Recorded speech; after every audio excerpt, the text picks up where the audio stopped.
புற்றுநோய் என்பது அசாதாரண செல்களில் கட்டுப்பாடற்ற வளர்ச்சி மற்றும் பரவலால் வகைப்படுத்தப்படும் நோய்களின் குழுவாகும். ஆரோக்கியமான உடலில் திசுக்கள் மற்றும் உறுப்புகளின் இயல்பான செயற்பாட்டை பராமரிக்க செல்கள் கட்டுப்படுத்தப்பட்ட முறையில் வளர்ந்து பிரிந்து இறந்து போகின்றன.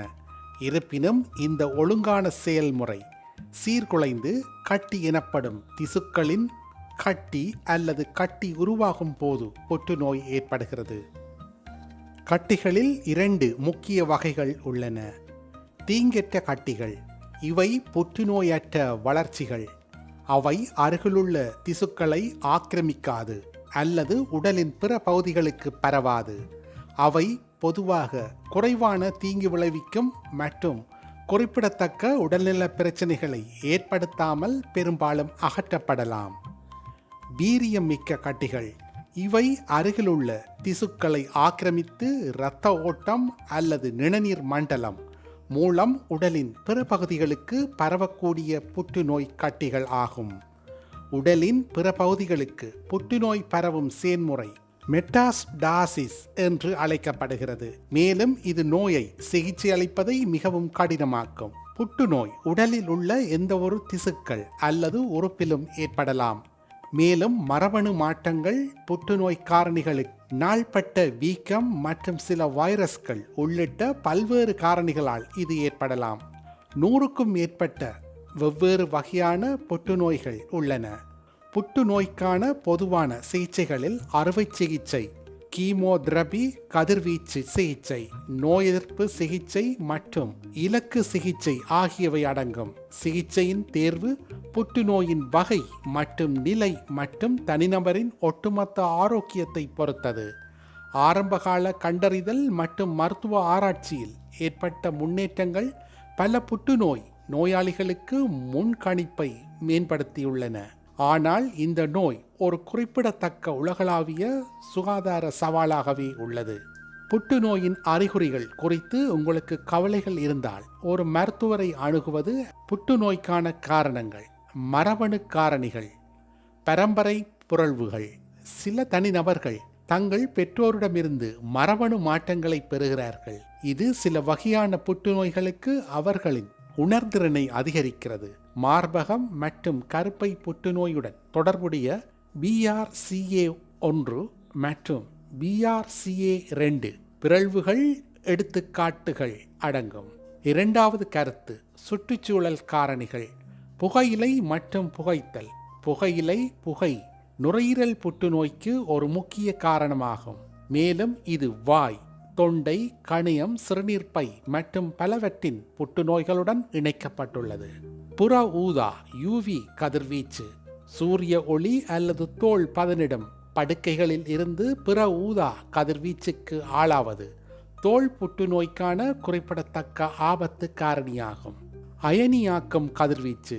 சில மருத்துவ சிகிச்சைகள் அல்லது அணு விபத்துக்களின் போது அதிகளவு அயனியாக்கம் கதிர்வீச்சுக்கு ஆளாவது புற்றுநோயின் அபாயத்தை அதிகரிக்கிறது.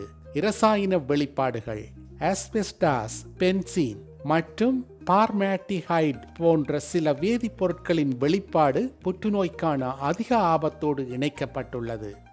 தொழில்சார் ஆபத்துக்கள். சில தொழில்கள் புற்றுநோய் காரணிகளுக்கு ஆளாகின்றன. இதனால் புற்றுநோய் உருவாகும் அபாயம் அதிகரிக்கிறது.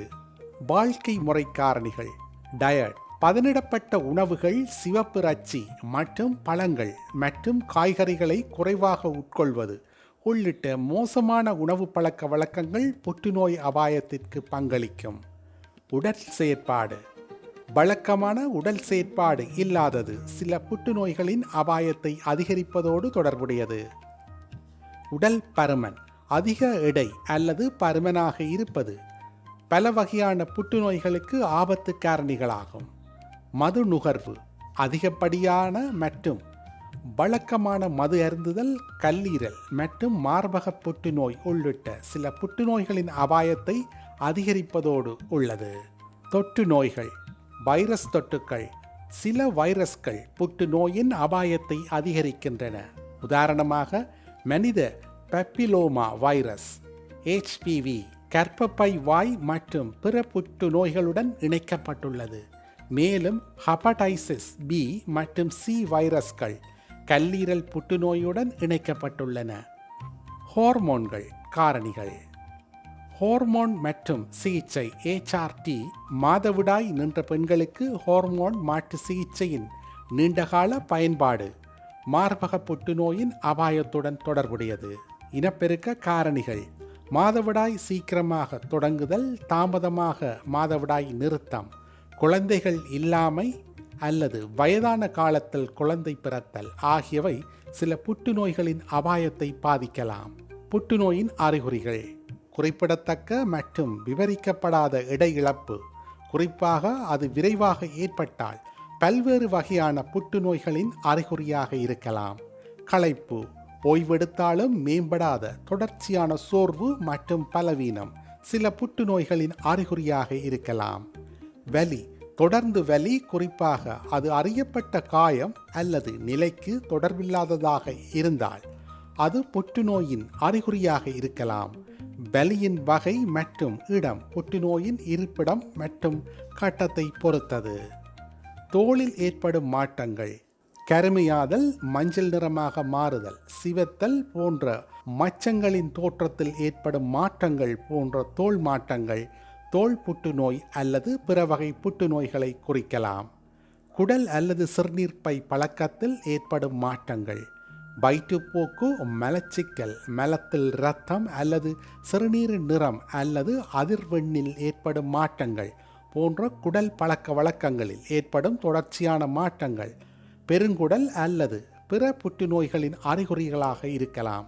தொடர் இருமல் அல்லது கரகரப்பு, தீர்க்க முடியாத குரலில் ஏற்படும் மாற்றங்கள் நுரையீரல் புற்றுநோய் அல்லது பிற சுவாச குழாய் புற்றுநோய்களை குறிக்கலாம். விழுங்குவதில் சிரமம் டிஸ்பேஜியா என்று அழைக்கப்படுகிறது. இது உணவு குழாய், தொண்டை அல்லது வயிற்று புற்றுநோயின் அறிகுறியாக இருக்கலாம்.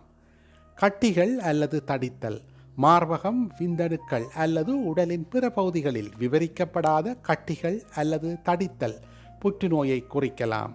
மாதவிடாய் முறையில் ஏற்படும் மாற்றங்கள். மாதவிடாய் முறைகளில் ஏற்படும் அசாதாரண மாற்றங்கள், அதாவது மாதவிடாய்க்கு இடையில் அல்லது மாதவிடாய் நின்ற பிறகு இரத்தப்போக்கு போன்றவை மகளிர் நோய் புற்றுநோய்களின் அறிகுறியாக இருக்கலாம். காரணமில்லாத காய்ச்சல், வெளிப்படையான காரணமின்றி தொடர்ந்து அல்லது மீண்டும் மீண்டும் காய்ச்சல் வருவது போன்ற சில புற்றுநோய்களின் அறிகுறியாக இருக்கலாம். சுவாசிப்பதில் சிரமம், மூச்சு திணறல் அல்லது சுவாசிப்பதில் சிரமம் நுரையீரல் புற்றுநோய் அல்லது நுரையீரலுக்கு பரவியுள்ள புற்றுநோய்களின் அறிகுறியாக இருக்கலாம். முக்கிய குறிப்பு: இந்த தகவல்கள் பொதுவான விழிப்புணர்வுக்காக மட்டுமே. மருத்துவ ஆலோசனைக்கு சரியான தகுந்த மருத்துவரை அணுகலாம்.